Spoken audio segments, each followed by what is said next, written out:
안세영 파동의 체육계가 크게 요동치고 있는 가운데 국회에서도 진상조사 등에 나설 기미를 보여 주목받고 있습니다. 파리올림픽 배드민턴 금메달리스트의 입에서 나온 협회의 부적절한 운영이 체육협회들의 구조적인 문제인지 대한배드민턴협회만의 문제인지 등 다양한 논쟁거리가 수면 위로 올라왔습니다. 여기에 축구협회 감독 선임 문제까지 국회 청원에 올라 5만 명 이상의 동의를 받은 상황으로 22대 국회 첫 국정감사에서 쟁점으로 부각할 가능성도 높은 상황입니다. 문화체육관광위 모 의원은 안세영 선수 발언이 일단 나온 상황이고 현재는 올림픽이 진행 중이기 때문에 올림픽이 끝난 이후에 봐야 할 것이라며 국감이 있으니까 그때 전반적으로 검토해야 할 것이라고 했습니다. 문화체육관광위에는 핸드볼의 우생순 이모경 더불어민주당 의원과 사격 금메달리스트인 진종호 국민의힘 의원이 포진해 있습니다. 진 의원은 전날 페이스북에서 안세영 선수의 용기 있는 폭로, 절대 유야무야 되지 않게 하겠다며 체육계를 관할하는 국회 문체위 위원으로서 이번 일을 간단히 묵과하지 않겠다고 했습니다. 이어 협회의 존재 이유는 선수를 지원하고 육성하는 데 있다며 이번 일을 계기로 불합리한 일들이 개선되는 데 힘쏟겠다고 했습니다. 개혁신당은 논평을 통해 문제는 대한체육회라며 22살 앳된 소녀 선수가 SNS에 파장을 예상하고도 작심 발언을 한 것은 더 이상 참을 수 없을 만큼 대한체육회가 섞어 있음을 반증하는 것이라고 했습니다. 문체부는 올림픽이 끝나는 대로 정확한 사실관계를 파악하고 그 결과에 따라 적절한 개선 조치의 필요성을 검토할 예정이라며 다른 종목 역시 선수 관리에 개선할 점이 있는지 전반적으로 살펴볼 예정이라고 했습니다. 축구협회 감독 선임 문제도 도마 위에 올랐는데요. 국회 국민동 2청원에는 대한축구협회 감사 및 해체 요청에 관한 청원이 지난달 17일에 올라왔고 13일 만인 29일에 5만 명의 동의를 얻어 국회 문체위에 부의됐습니다.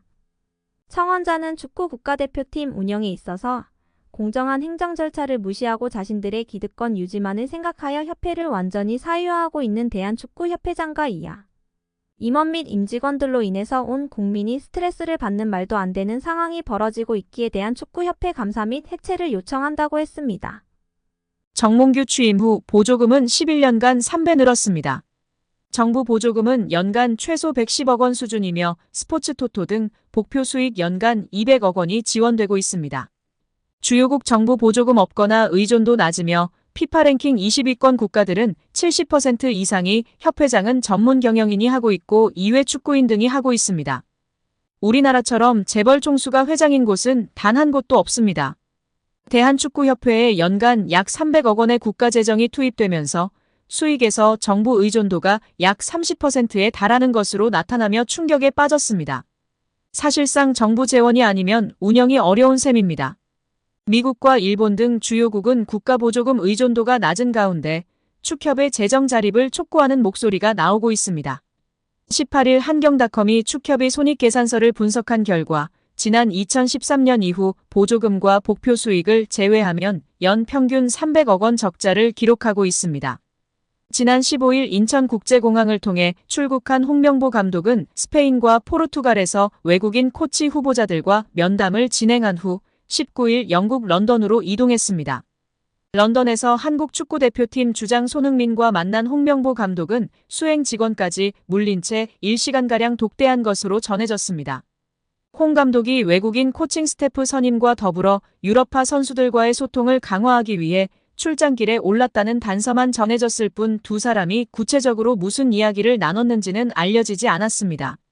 축구협회 측은 홍 감독이 다음 주 중 귀국해 선수단과 어떤 이야기를 나눴는지 등을 밝힐 예정이라고 전했습니다. 손흥민 면담 다음 날 홍명보 감독은 대표팀 수비의 핵심인 김민재와도 만나 면담한 것으로 확인됐습니다. 이재성, 황인범, 서령우 등 다른 유럽파 국대 선수들과의 만남도 예정돼 있다고도 전했습니다. 이와 관련해 22일 축구 해설가 서형욱은 유튜브 채널을 통해 홍명보 감독과 손흥민이 독대한 이유를 추측하며 화제입니다. 그는 최근 대한축구협회 안팎에서는 대표팀에서 손흥민의 존재감이 너무 큰 것에 대한 경계심이 있다며 뛰어난 선수들이 많아 선수단이 하나로 뭉치기 어려운 분위기라는 인식이 퍼져 있다. 탁구게이트 같은 일의 재발을 막는 게 협회 최대 목표 중 하나라고 말문을 열었습니다. 이어 홍명보 감독의 라커룸 리더들 순회 방문은 라커룸 리더십 재정비를 위한 사전 교감 내지는 사전 고지에 있다며 홍 감독이 손흥민을 만났을 때 수행 직원도 물리고 단둘이 얘기를 나눴다는 부분은 둘의 이야기가 형식적이거나 사교적인 얘기가 아니라는 방증이라고 설명했습니다.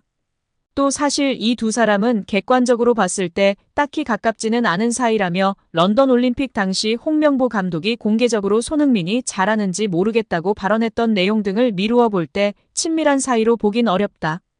대표팀 지휘와 라커룸 리더십에 대한 부담을 고려해 적극적으로 소통을 시도했을 가능성이 크다고 분석했습니다.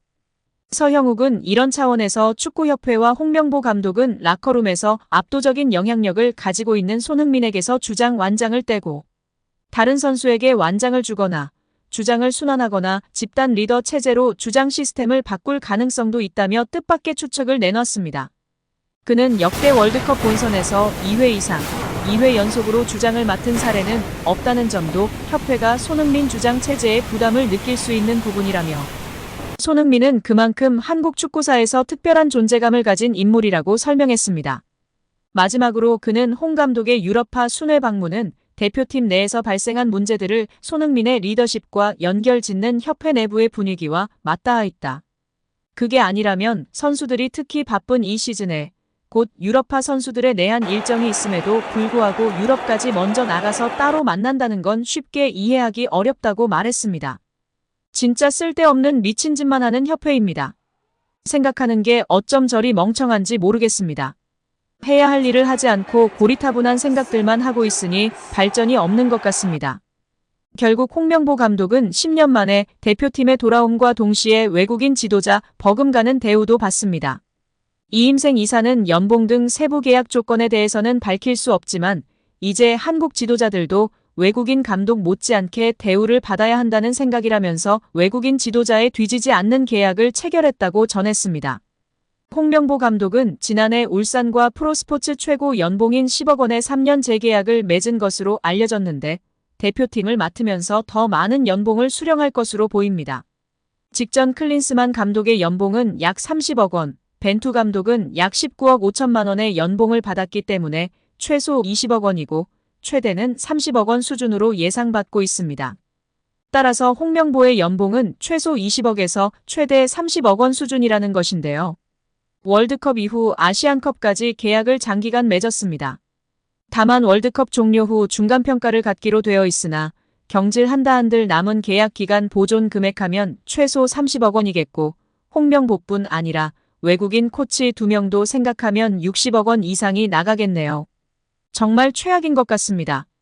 경질 없이 가도 홍명보 30억 원의 외국인 코치들까지 하면 연 60억 원 이상씩 나가는데 대체 왜 캐나다를 이끌고 코파 4강까지 간 제시마치를 안 잡았고 바로 프리미어리그 승격을 코앞에서 놓친 바그너 그리스로 유로를 아쉽게 못 나간 포엣을 버리고 홍명보인지 당최 이해가 가질 않습니다. 정말 최악입니다. 축협. 반드시 책임을 져야 할 것입니다. 지금 당장 말입니다.